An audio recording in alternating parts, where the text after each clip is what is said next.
Hello and welcome to a quick revision video from me, the History Tutor.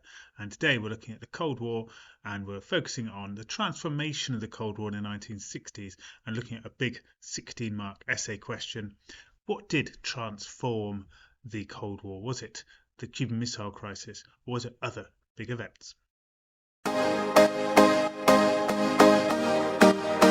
So in this lesson, we're going to look at the events of the Cuban Missile Crisis and decide, was this the most important part of the transformation of the Cold War in the 1960s? We had the thaw at the end of the 1950s, and then the Cold War hotted up a little bit around about this time in the mid-60s.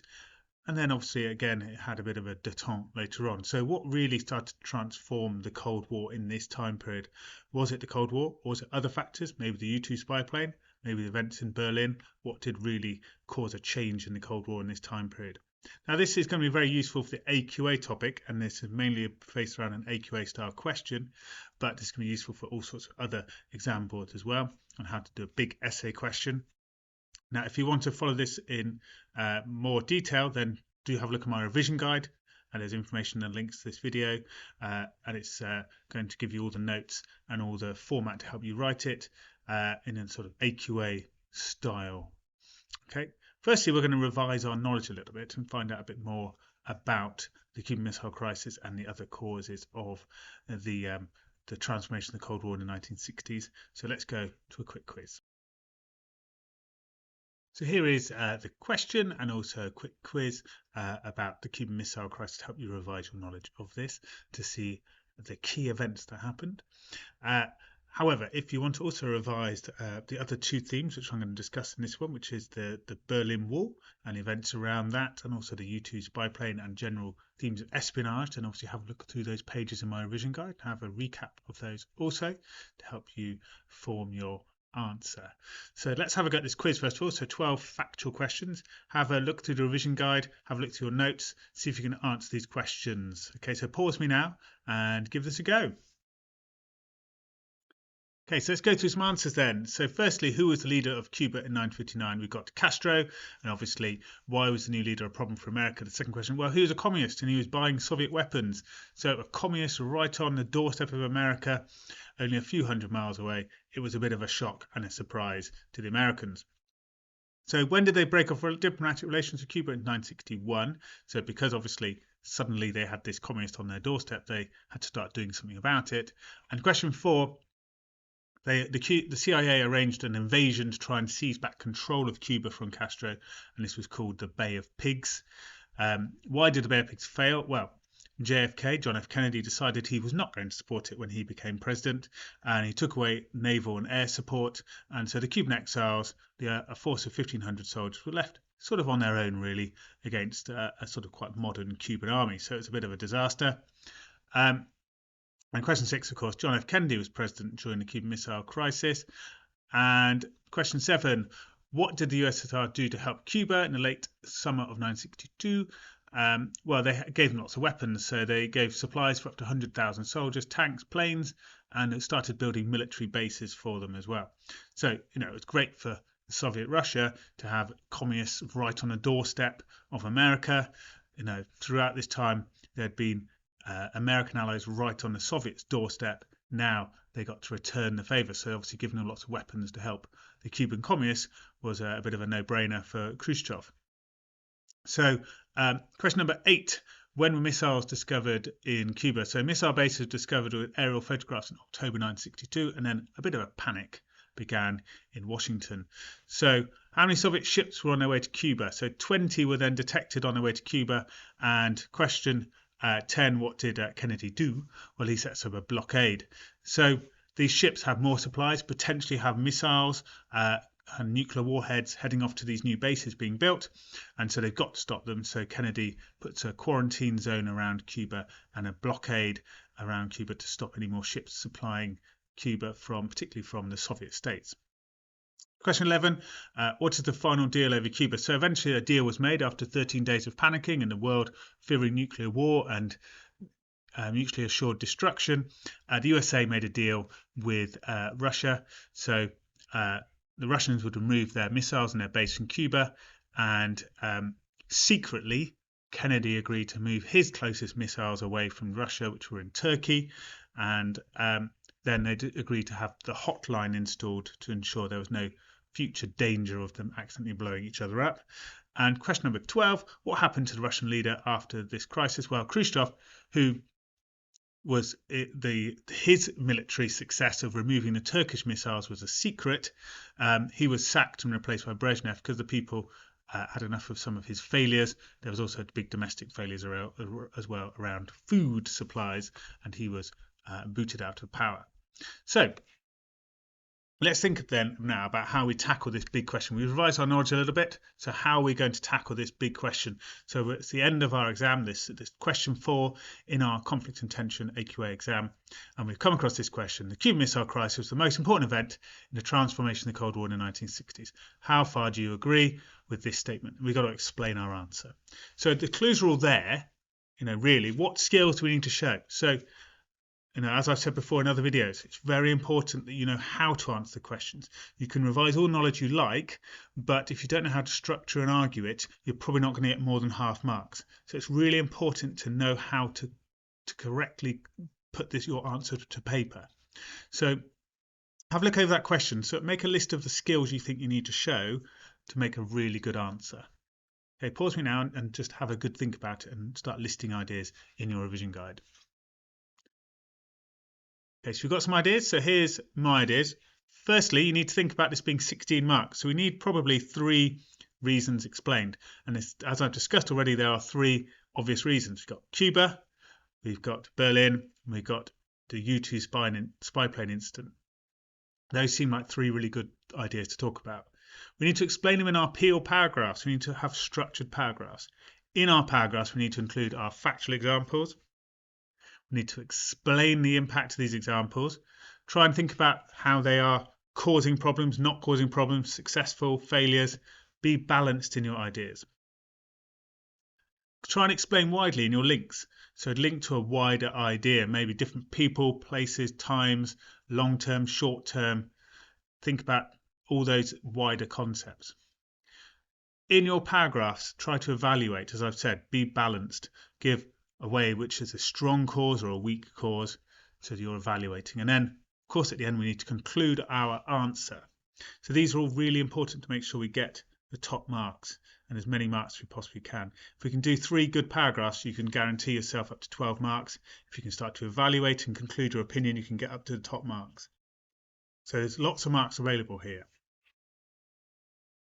Okay, so if you want to be able to, follow this more carefully using my revision notes and using my revision guides, then do have a look at the Amazon link in the notes for this video, and you can purchase my revision guide and find out loads more about the topic. I have pages with revision notes in there and lots more questions that I'm talking through how to get a top level mark. So there's more source questions, there's more 16 markers, there's more write an account questions for you to go through, and I have a range of revision guides for AQA that can help you with your studies. So do have a look at that and find out more about how I can help you. Okay, so in your revision guide then, the next task is to start planning your answer. So as we said, we've got argument 1, the Cuban Missile Crisis. What are the other arguments? I've mentioned some. You could have your own arguments if you like. So fill in the headings of the other arguments you would like to give. So pause me now and do that. And here's what I've gone for. As I've said already in the video, I've gone for events in Berlin and the U-2 spy plane. Be interesting to hear from you in comments in the video if you think there's other ideas you could discuss to develop this further. Okay, so now time to start planning your ideas. So filling in the table now with ideas of things you could argue. How do these different things cause a transformation in the Cold War? We're not necessarily looking for the events of what happened. We're looking for how they transform the Cold War. So the impact, maybe ideas here. So if you think they're a really positive impact, you could maybe put a plus next to them. If you think they're sort of not so strong idea, you could put maybe a minus next to them to start giving a more balanced idea in your plan. So pause me now, have a look through the pages revision guide and start to add ideas. Okay, so we've got some ideas. So here's mine. So Cuban Missile Crisis then. So obviously we've got increased brinkmanship and fear of MAD, mutually assured destruction, returns after a relative quiet of the thaw. Okay, Kennedy increased in strength due to the Cuban Missile Crisis. He'd been defeated by Khrushchev at the Vienna summit and looked weak around the Berlin Wall. He now looked quite strong. So obviously you've got two quite maybe strong, confident leaders. Maybe that's not so good for the Cold War. But on the other side of the coin, we're thinking about, did it change from the thaw? Well, there seems to be a bit of a thaw here because they bring in a hotline. There's obviously missile negotiations beginning afterwards. So clearly this crisis then brings people back a little bit towards the thaw. But perhaps you could argue that is a transformation again. Events in the Berlin. So obviously the building of the Berlin Wall showed that the Soviets were becoming aggressive again and wanted to expand communism and remove capitalism from their sort of areas of influence. Checkpoint Charlie was maybe as significant as the Cuban Missile Crisis as a potential for brinkmanship and nuclear war. The standoff between the tanks at Checkpoint Charlie as they had to inch away one at a time. So clearly a real sign of potential conflict. And then the Berliner speech. Does this maybe show Kennedy's strength again? Is he sort of reinstating the Truman Doctrine and saying that we're really not going to allow freedom to be taken away in the world? And is that more of a threat? And of course, you could take a step to link that towards the Brezhnev Doctrine as well, he obviously says that he's going to defend communism around the world. So the two doctrines then reinstated. And the U-2 spy plane incident. Now, obviously, this is the sort of start of it, but how significant is it? So obviously, the spy plane shot down led to the failure of the Paris Peace Summit. So it's sort of ruining the thaw that's developing. It also led to tension. The USA had been obviously illegally spying on the Soviets and refused to apologise. And of course, the USA were embarrassed because Gary Powers was put on TV. And so there was a bit of a tension around that level of embarrassment from both sides. But I think it's clear to say that the Soviets probably knew about the spy planes, and Khrushchev is just using this to, get a bit of international support, make the America look bad, and clearly the Russians also had spies in America as well. So they're both up to no good in this game, and they're both well aware of what's going on. So whether it really changed the picture is debatable. Okay, so how do we now write our answer? So here is a nice simple writing frame that you could use to give your answer. So you need to make your point first of all. I suggest starting with sequencing words. Starting your sentence in your exam is the most difficult thing. So words like firstly just get you started. Then repeat the question back. Firstly, the Cuban Missile Crisis was very important. I've already put very important in there because it is very important, but you could argue it's partly or somewhat important. So it's very important, the transformation of the Cold War, because. So we need a reason why. It's so important to give a reason why. It connects to your example. It sets the tone for your whole paragraph. History is about creating arguments. It creates an argument. Then we give our evidence, and then we can explain the impact. This meant the Cold War was transformed because. This is the key bit where you're going to get towards your explanation marks. You're going to get into the top level of marks when you explain. That is the most important bit. Explain the impact. This transformed the Cold War because, and look back at that table we just did, how did it transform the Cold War? And if you've gone for a very important, try and give a second idea. Furthermore, it led to a change in transformation of the Cold War because. If you have gone for it's not very important, give a however, give a weakness. Okay, so let's give this a go now. So using a revision guide, let's fill in the first point. So how would you start your argument? What are you going to say about your because? So pause me now and see if you can create your argument. Look back at our plan and create an argument. So here's what I've gone for. Firstly, the Cuban Missile Crisis was very important in the transformation of the Cold War in the 1960s because it led to significant levels of tension that changed relations between East and West. So I can argue tension increased. Clearly, those ships heading towards Cuba, the missiles potentially being added to Cuba, huge amounts of tension. So what event am I going to put in? I just gave some ideas then. What event am I going to put in as my example? So now pause me now and give an example you think supports your point. So here's what I put. So, for example, the Russians tried to add nuclear missiles to a base in Cuba. The American blockade of Cuba led to 13 days of tension as Russian ships tried to deliver nuclear missiles. Okay, so that's a nice example. You might have given a different point and you might be given a different example, but make sure you've got a similar level of skill going on to me here with some facts and key words in your idea. Now let's explain, how does this transform the Cold War? So pause me again and give it a go. Okay, so here's what I put. This meant the Cold War was transformed because the relative peace of the thaw was created by Khrushchev's announcement of peaceful coexistence was destroyed by the brinkmanship of Kennedy's blockade of Cuba. This almost led to nuclear war and mad when Soviet ships tried to get to Cuba through the blockade and when a Soviet submarine was attacked by the US Navy near Cuba. So clearly a lot of tension developed, almost nuclear war with those events. So how are we could we make a further idea? Furthermore, this led to more tension, more transformation. Can we give another idea? Pause and give a go. What else could we argue? Look at that plan and give some more ideas. Okay, so here's what I put. Furthermore, events in Cuba changed the Cold War as Kennedy was victorious over the Soviets for the first time and the USA became more confident. Added to this, the fear of MAD led to positive change back towards a thaw as the emergency hotline was added between Moscow and Washington, and East and West began negotiations about disarmament. Okay, and you could name some of the missile treaties. Those are listed as a simple little table of revision notes in the revision guide. So test ban treaties, etc., could be discussed there if you wanted to say more. But you can see it's a link to a long-term idea there of a change in a different way. Okay, so a slightly more challenging idea. Okay, so let's look at the second paragraph then. So here is a writing frame for Berlin. Try and give this a go yourself. I'm not going to go step by step. I'll show you an example answer in a moment. So pause and give a go in your revision guide. See if you can explain how Berlin was involved. Remember, there's a number of different parts of Berlin. There's the wall, Checkpoint Charlie, there's the Berliner speech. So think about how you would argue each of those to form your idea. Okay, so pause me and give it a go.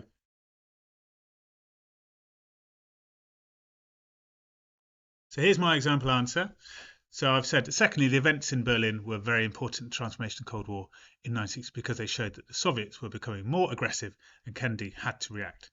For example, Khrushchev ordered the building of a wall around West Berlin to stop the free movement of people from east to west.